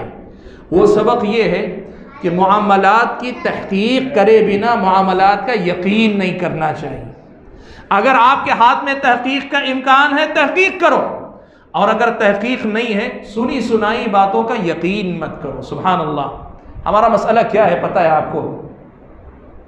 हम जो भी खबर आती है पहले यकीन कर लेते हैं, किसी के बारे में भी भुला बोले बरा बोल हम पहले यकीन कर लेते हैं और तहकीक नहीं करते। आपको इस्लाम याकूब अलैहिस्सलाम की सीरत में ये बताता है आप तहकीक कर सकते हैं, तहकीक करो, और तहकीक के बाद जो नतीजा निकलता है उसे मानो। और अगर तहकीक किए बगैर कोई बात तुम्हारे इख्तियार में नहीं, तहकीक नहीं कर सकते तो अल्लाह बेहतर जानता है, हम नहीं जानते, हम यकीन नहीं करते। कितने लोगों की इज्जत और आबरू पे हमला होता है, एतराज़ होता है, झूठ बोला जाता है। यकीन मत करो, तहकीक करने की ताकत है, करो तहकीक। जैसे अजीज़ मिस्र ने अपनी बीवी के इल्ज़ाम पे क्या किया? तहकीक की ना, तहकीक की तो हकीकत खुलकर सामने आई। और ये मामला सिर्फ उसी में नहीं, आप ये तहकीक का मादा आप देखें, दीन और ईमान के मसाइल में भी इस्लामी शरीयत आपको बताए तहकीक करो। हजरत याकूब ने क्या कही, यूसुफ ने क्या बात कही, वही तो कहा उन दोनों से, कहा कि तुम तहकीक करके देखो कि ये जो मुतफर्रिक माबूद है वो बेहतर है, एक अल्लाह वाहिद बेहतर है, तहकीक करो। और अगर तहकीक नहीं कर सकते, सामने वालों की बातों पे भरोसा मत करो। जैसे हजरत याकूब के बेटों ने, यूसुफ के भाइयों ने खून लगा के लाके उनका लाके सामने कपड़ा भी रख दिया, हजरत याकूब ने भरोसा नहीं किया, यकीन नहीं किया, इसलिए कि उसकी तहकीक करने मुमकिन नहीं है, इसलिए मान नहीं लिया, यकीन नहीं किया। ये बात हमारे लिए बड़ी अहम है कि वाक़ियात में जब कभी ज़िंदगी में मामलात आते हैं ना, तो आपका बस में है तो तहकीक करो, और अगर तहकीक नहीं कर सकते तो सुनी सुनाई बातों पे, लोगों के दावों पे यकीन मत करो, वरना हर आदमी अपने आप को पाकी कहता है, हर आदमी अपने आप को पाकी कहता है, सामने वाले को गलत ही कहता है।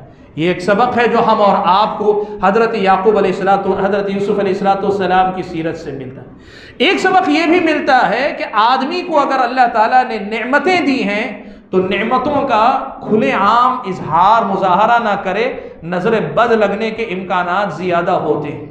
अहले इल्म ने कहा कि हजरत याकूब अलैहिस्सलाम ने ये जो अपने बेटों से कहा कि एक साथ शहर में मत दाखिल हो, अलग अलग दरवाज़ों से दाखिल हो, कहा उसके पीछे यही हिकमत थी कि कहीं बच्चों को नज़र ना लग जाए, जैसे एक बेटे को खो दिया कहीं नज़र ना लग जाए, इसलिए हजरत याकूब ने कहा था।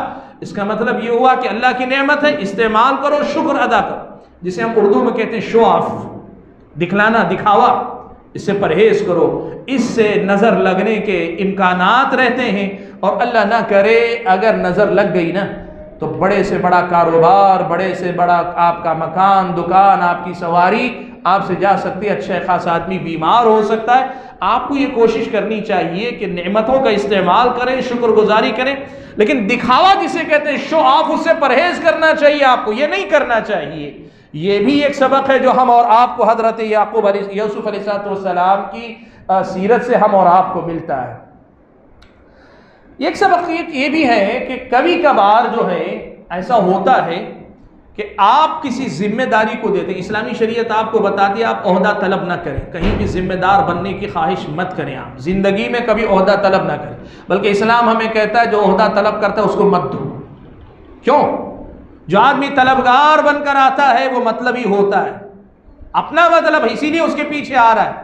और जो अच्छे आदमी होते हैं वो ओहदे तलब नहीं करते, वो बचने की कोशिश करते हैं। लेकिन ऐसी कोई सूरत हाल हो कि कोई ऐसा काम है कि वो काम कोई और नहीं कर सकता, तो ऐसी सूरत में आप अपने आप को पेश कर सकते हैं कि हाँ ये जो मकाम है ये काम मैं कर सकता हूं, दूसरे लोग शायद नहीं कर पाए या अच्छे से नहीं कर पाए, आपको अगर मुझ पर भरोसा हो तो मुझे ये जिम्मेदारी दें। ये भी कहा पेशकश की हद तक, मुतालबे की हद तक, इसके लिए लड़ने मरने का नहीं। जैसे हम लॉबिंग करते हैं ना, लोग ओहदों के लिए लॉबिंग करते हैं, बाकायदा जो चलाते हैं सिस्टम कि इतने लोगों को लाओ, इनको हमनवा बनाओ, उनका सपोर्ट लो, पॉलिटिक्स में जो होता वो नहीं। इस्लाम ये कहता ओहदे की तलब पसंदीदा चीज नहीं। लेकिन अगर कभी आपने देखा कि कौम मिल्लत की कोई ऐसी जिम्मेदारी है कि जहां पर किसी मुनासिब आदमी का होना जरूरी और लोग नहीं कर पा रहे, आप अपने आप को पेश कर सकते। अब सामने वाले अगर मुंतखब कर ले ठीक है, नहीं करें तो आप बिल्कुल छोड़ दें, आपने अपनी जिम्मेदारी को पूरी कर दिया। जैसे हजरत यूसुफ ने अपने आप को कहा कि इस खजाने को संभालने और इसको मेंटेन करने की सलाहियत मेरे पास है। देखो ये भी एक सबक ये भी मिलता है कि देखो एक बात याद रखो, आप पर अगर कभी इल्जाम लगा होता है ना, मौका मिले तो उसकी सफाई जरूर दिया करो। हजरत यूसुफ चाहते तो निकल आते और जिम्मेदार बन जाते हैं, तो लोग जा कहते हैं ना जिनके आंगन में अमीरी का शजर लगता है उनका हर आए जमाने को हुनर लगता है। आप खजाने के जिम्मेदार होते तो मामला रुक जाता, खत्म हो जाता नहीं। हजरत यूसुफ जानते हैं कि जो इल्ज़ाम लगा है ये धब्बा अगर रह गया तो बड़ा ख़तरनाक है, इसकी सफाई होनी चाहिए। अपनी बेगुनाही का ऐलान किया। ये भी हजरत यूसुफ अलैहिस्सलाम की सीरत से मिलने वाला एक अहम सबक है। एक सबक इसमें है जिसका ताल्लुक़ एक ऐसे मसले से है, हमारे अपने मुल्क के अंदर एक जमात, एक तंजीम है, उनके पास गैर इस्लामी निज़ाम हुकूमत को वो एक ही दर्जे में मानते कुफ्र है। तागूत की हुकूमत कहते हैं, और कहते हैं कि इसमें कोई नौकरी नहीं कर सकते, आप कोई नौकरी कोई जिम्मेदारी नहीं ले सकते। ये पहले कहते थे, अब उनकी राय भी बदली है, अब वो भी कहते हैं कि हाँ नौकरी की जा सकती है। लेकिन अगर पुरानी राय की बात की जाए तो आप ये देखें, पता चला कि हुकूमत गैर इस्लामी निज़ाम की हो, गैर मुस्लिम की हो, लेकिन आप कोई ऐसा जायज़ काम जो शरीयत से मुताबिकत रखता है, टकराता नहीं, उसके मातहती में ऐसा कोई काम करना चाहें तो कर सकते हैं। जैसे मिस्र की हुकूमत तो गैर मुस्लिम हुकूमत थी, हज़रत यूसुफ अलैहिस्सलाम ने उसमें एक जायज़ जिम्मेदारी अनाज की ज़ख़ीरा रख के उसे तकसीम करने की, उस जिम्मेदारी को उन्होंने निभाया। ये मसला भी मालूम होता है। एक और मसला हज़रत यूसुफ अलैहिस्सलाम की सीरत से हम और आपको मालूम होता है, वो ये कि देखो कोई भी काम है ना, मनसूबा बंदी से अगर आप करते हैं, प्लानिंग से अगर आप करते हैं, तो वो प्लानिंग आपको कभी ना कभी फ़ायदा पहुंचाएंगे। जेल से निकलने के लिए तदबीर इख्तियार की, अनाज के सिलसिले में ज़ख़ीरा करने के लिए तदबीर इख्तियार की, भाइयों को सबक सिखाने के लिए गलत तरीके से नहीं, जायज़ तरीके से तदबीर अपनाई। यूँ समझिए हज़रत यूसुफ अलैहिस्सलाम ने तदबीर की और तदबीर के ज़रिए मुश्किल मसाइल को हल करने की कोशिश की। तो प्लानिंग, मनसूबाबंदी और तदबीर से काम सुधरते हैं, और वक्ती तौर पे फ़ायदा ना हो तो भी उसका फ़ायदा आपको ज़रूर मिलता है। ये भी हज़रत यूसुफ अलैहिस्सलाम की सीरत से पता चलता है। और ये भी मालूम होता है कि ख्वाब की ताबीर का भी एक इल्म है, ख्वाब की ताबीर का भी एक इल्म है, और ये इल्म हर किसी को नहीं होता। मैं आपको बताऊं, बहुत सारे लोगों को गलत फहमी है, मुझे भी कॉल करते हैं, वो समझते हैं कि जो भी आलिम होगा वो ख्वाब की ताबीर भी बताएगा। नहीं, हर इल्म अल्लाह ताला ने हर किसी को नहीं दिया। ख़ास तौर पे ख्वाब की ताबीर का इल्म, ये जो है मदरसे में पढ़ने पढ़ाने का इल्म नहीं है, ये अल्लाह ताला की तरफ से दिया जाने वाला एक इल्म है। जिन लोगों को अल्लाह ताला ये इल्म दे, एक समझ है, जैसे कुछ मामला फहमी आती है ना, लोगों को मामला फहमी आते हैं, सब एक साथ पढ़ते हैं, एक ही सिलेबस पढ़ते हैं, लेकिन कुछ बच्चों को अल्लाह ताला समझबूझ का एक अलग दर्जा देता है। ऐसे ख्वाब की ताबीर का भी एक इल्म अल्लाह ताला कुछ बंदों को देता है। अगर वाकई मानों में वो इल्म रखते हों तो उन्हें ताबीर बतानी चाहिए, और अगर वो ख्वाब की ताबीर का इल्म नहीं रखते तो उसे नहीं बताना चाहिए। ये भी एक मसला इससे हम और आपको मालूम होता है। और एक बड़ा अहम मसला ये भी मालूम होता है, अल्लाह ने कहा वफ़ौक़ कुल्लि ज़ी इल्मिन अलीम, हर जानने वाले के ऊपर एक जानने वाला अल्लाह तबारक व तआला ने रखा है। हज़रत यूसुफ अलैहिस्सलाम को अल्लाह तबारक व तआला ने जो इल्म अता किया, हज़रत याक़ूब अलैहिस्सलाम का जो इल्म अता किया, ख़ास तौर पे ये ताबीर का इल्म गैर मामूली इल्म है। लेकिन अल्लाह ने कहा कि इसके बावजूद भी हक़ है कि दुनिया में कोई भी इल्म के बाब में हर्फ आखिर नहीं है। अल्लाह ताला ने हर जानकार से बड़ा जानकार बनाया है। अंबिया अपने दौर के सबसे बड़े जानकार हैं, और अंबिया से बढ़कर अल्लाह ताला तो है ही अलीम है, अल्लाह ताला सबसे ज़्यादा जानने वाला है। मेरे भाइयों, ये कुछ मुतफर्रिक़ मसाइल थे, लेकिन सबसे अहम मसला रह गया जिसके लिए सारा उन्वान रखा गया। वक्त हो गया, लेकिन मैं थोड़ा सा वक्त आपका लूँ। ये सारा वाक़या हो गया, लेकिन जिसके लिए असल में रखा गया था वो था जवान वो है जो अपनी ख्वाहिशात पे कंट्रोल रखे, वो नहीं जो ख्वाहिशात की ग़ुलामी में बह जाए। जवानी कौन सी, मैं आपको बताऊं। देखिए, हमारा और आपका जहन जो होता है ना, हम लोग जो जहन में हमारे कबूल करते हैं उसी को हम अपने दिलो दिमाग में बसाते हैं, और फिर वही हम अपनी ज़बान से कहते हैं, अपने आज़ा और अपने हरकात से करते हैं। हमारा और आपका समाज ऐसा है कि इस वक्त फ़िल्मों में, टीवी सीरियल्स में, और नया ज़माना तो यूट्यूब वगैरह में, फेसबुक में, व्हाट्सएप में, सब जगह एक ही चीज़ सुनाता है। वो क्या है? जवान हो तो तुम आज़ाद हो, जवान हो तुम आज़ाद हो, ये सिखाता है ना। जवानी का मतलब आज़ादी, तुम्हें जो चाहे करने की आज़ादी। इस्लाम आपको सिखाता है जवान होने से पहले तुम आज़ाद हो, कि अल्लाह के पास मुकल्लफ नहीं थे। जैसे ही जवानी की दहलीज में कदम रखते हो, वहाँ से पाबंदी शुरू होती है। वहाँ से क्या होती है? पाबंदी शुरू होती है। अब यहाँ पाबंदी में और उस आज़ादी के तस्वुर में देखो, दुनिया वाले जिसे आज़ादी कहते हैं ना, वो ख्वाहिशात की ग़ुलामी है। दुनिया वाले जिसे आज़ादी कहते हैं वो ख्वाहिशात की ग़ुलामी है। और इस्लामी शरीयत जिसे बंदगी और ग़ुलामी पाबंदी कहती है, वो अल्लाह की ग़ुलामी करके बाकी सारी ग़ुलामियों से आज़ाद हो जाना है। ये बड़ा अहम मसला है जिसे हमारा नौजवान नहीं समझता। आज हमारे और आपके नौजवान का मसला यह है कि इसे हर जगह यही सिखाया जाता है कि तुम आज़ाद हो, और आज़ादी के नाम पे इसे अपने ख्वाहिशात का गुलाम बनाया जा रहा है। यूसुफ अलैहिस्सलाम की सीरत आपको बताती है कि ख्वाहिशात की गुलामी के साथ आज़ादी नहीं होती है, बल्कि ख्वाहिशात से नजात पाने के लिए आदमी कैद हो जाए, ये ज्यादा बेहतर होता है। हजरत यूसुफ ने क्या कहा? क़ाल रब्बि सिज्नु अहब्बु इलैया मिम्मा यदऊननी इलैहि, ऐ मेरे रब, जिस गुनाह की तरफ ये दावत दे रहे हैं, इस गुनाह के मुकाबले में कैद खाना मुझे ज्यादा पसंद है। आज हमारे नौजवान कहते हैं, हमारे घर की लड़कियां कहती हैं, हमारे घर के नौजवान माँ बाप के सामने तनकर खड़े हो जाते हैं, हम बच्चे नहीं रहे, हम बड़े हैं, हमें आज़ादी चाहिए, हमारी जिंदगी आपकी मर्जी से क्यों गुजारे, मेरी जिंदगी मैं चाहे जो करूं। इस्लाम आपको यह कहता है कि यह समझा करो तुम आज़ाद नहीं हो रहे, तुम अपनी ख्वाहिशात के गुलाम बन रहे हो। इस्लाम कहता है तुम्हारी इज्जत और आबरू इतनी कीमती है कि इज्जत और आबरू बचाने के लिए कैद भी होना पड़े तो कैद हो जाओ, लेकिन इज्जत और आबरू को बचाओ। आज हमारा मसला यह है, आज़ादी के नाम पे इज्जत और आबरू का सौदा करते हैं। यूसुफ अलैहिस्सलाम की सीरत आपको सिखाती है कि आपको अपनी इज्जत और नामूस की हिफाजत करनी है। आज मैं आपको ये बात बताना चाहूँगा, बाहर का समाज, बाहर की दुनिया, ये फिल्मी कल्चर, ये दुनिया, और ख़ास तौर पे कॉलेज की दुनिया, बड़े बड़े स्कूलों की दुनिया, ये सब कुछ ये आपको उसी ख्वाहिशात की गुलामी के रास्ते की तरफ लेकर जाती है। और आज 12 तारीख, आज 13 तारीख है और कल 14 तारीख है, लोग वैलेंटाइन डे कहते हैं। कल के स्कूलों कॉलेजों के नौजवानों के प्रोग्राम बने हुए हैं, आप यकीन करें 50 नहीं, 60 नहीं, 70 नहीं, 80% से ज्यादा नौजवान लड़के और लड़कियों के प्रोग्राम बने हुए हैं। ये विश करना, ये गिफ्ट करना, ये फुला करना है। मेरे नौजवान, तुझे अच्छा लगता होगा लेकिन ये तेरे हक में अच्छा नहीं है।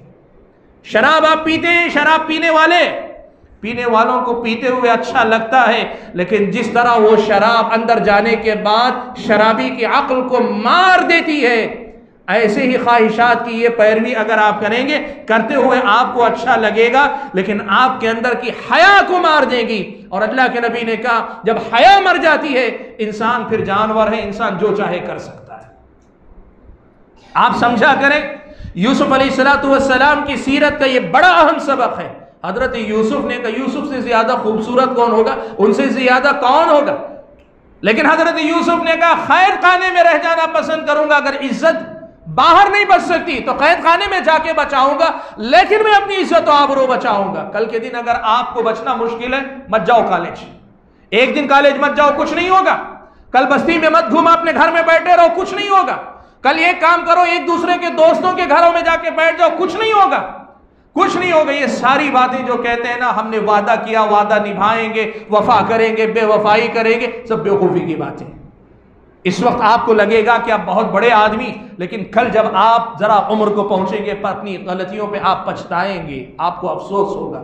उस दिन पछताने से अच्छा है कि कल के दिन गायब हो जाओ। आपकी जिंदगी में कल का दिन अगर अल्लाह ताला की बंदगी का हो जाए ना, बहुत बड़ा मुकाम है।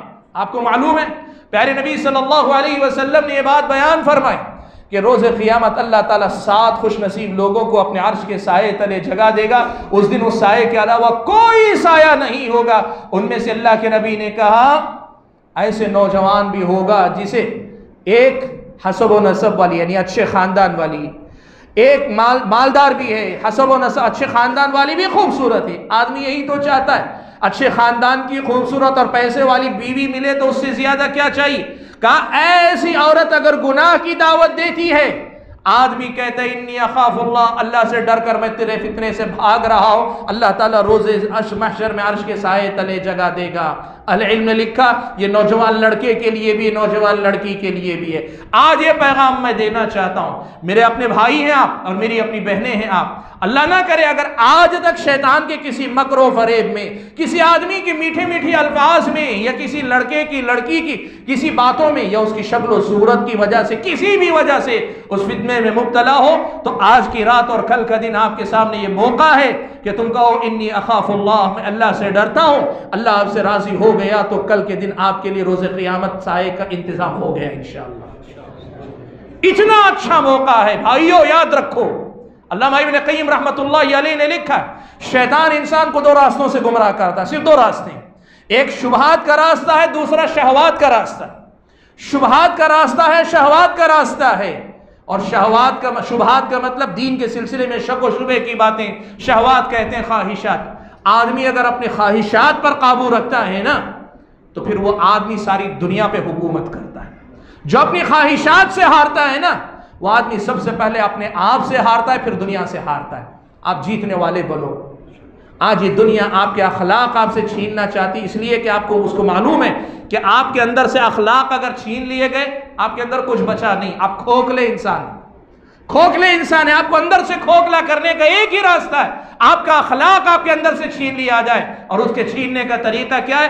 ख्वाहिशात को इस कदर खुशनुमा बनाकर पेश किया जाए, वैलेंटाइन डे के नाम पर या मोहब्बत के नाम पर, इश्क के नाम पर, वफा के नाम पर, वादा निभाने के नाम पर और मर मिटने के नाम पर, एक दूसरे के लिए पता नहीं कितने कितने खुशनुमा नाम। आखिर में है क्या? सब मिलाकर ख्वाहिशात की गुलामी ही तो है।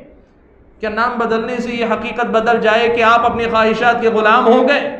नहीं बदलेगी। इसलिए अपने ख्वाहिशात की गुलामी से ऊपर उठकर अल्लाह ताला के गुलाम बन जाओ। अल्लाह ताला के गुलाम बनोगे तो क्या होगा? शायर ने एक बात कहा वो एक सजदा जिसे तू गरा समझता है, यानी अल्लाह ताला के सामने अल्लाह की गुलामी में झुक जाना, फरमा बरदार हो जाना, वो एक सजदा जिसे तू गरा समझता, बड़ा बोझल महसूस होता है, उसका कमाल तुझे मालूम है, 1000 सजदों से देता है आदमी को नजात। आप यहाँ एक अल्लाह की गुलामी कर लेते हैं, सारी गुलामियों से आज़ाद हो जाते हैं। मैं आपको एक बात बताऊं, नौजवान भाइयों, ये एक बात याद रखो, ये जो जवानी की गलतियां हैं ना, करते वक्त अंदाज़ा नहीं होता, अच्छी अच्छी लगती, मीठी मीठी लगती हैं, लेकिन एक मरतबा फंस जाने के बाद जिंदगी भर पीछा छुड़ाना मुश्किल हो जाता है। अगर हमारे बुजुर्गों में हिम्मत होती तो वो अपनी जवानी की गलतियां सामने खड़े होकर बताते, मैंने गलती की, आज तक उसको भुगत रहा हूं। मैं यकीन बता रहा हूं आपको मेरे नौजवान भाइयों, हम उलमा हैं, हमसे जो है वो लोग राबिता करते हैं, अपनी पुरानी नई गलतियां बताकर सोचते हैं क्या रास्ता है अल्लाह के पास मुआफ़ी तलाफ़ी करने का, और क्या रास्ता है अपनी ज़िंदगी में इस बोझ को जो हमने पीछे लाद लिया, पीछे छुटकारा पाने का रास्ता क्या। लोग हमसे पूछते हैं तो हमें मालूम है, मैं आपको उस बुनियाद पर बता रहा हूँ। समझो, जवानी के जोश में की हुई गलतियां, जवानी की ख्वाहिशात में की हुई गलतियां आज उनकी जिंदगी भर का बोझ बने हुए हैं। डरते हैं बेचारे कि कहीं वो बात बाहर आकर मेरे बच्चों की जिंदगी ना खराब हो जाए, मेरे खानदान का नाम ना चला जाए। ये सब कुछ होता है। क्या ये सब कुछ करने से अच्छा ये नहीं है कि शान से कहो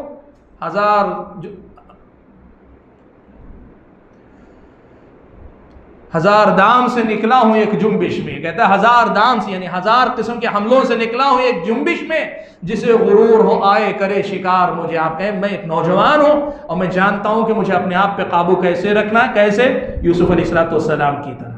आप सोच सकते हैं, अजीज मिस्र की बीवी है, खुद गुनाह करने के लिए दावत दे रही, अच्छी औरत है, अच्छी इस माने में कि अच्छे खानदान की, खूबसूरत है, मालदार है, और कमरा भी उसी का, यानी कमरा भी जो है वो खुद घुस के आई है हजरत यूसुफ के कमरे में। और उसके साथ साथ मसला ये भी है, कुछ गड़बड़ हो भी गई तो वो संभाल ले सकती है मसला, दबा सकती है मसला।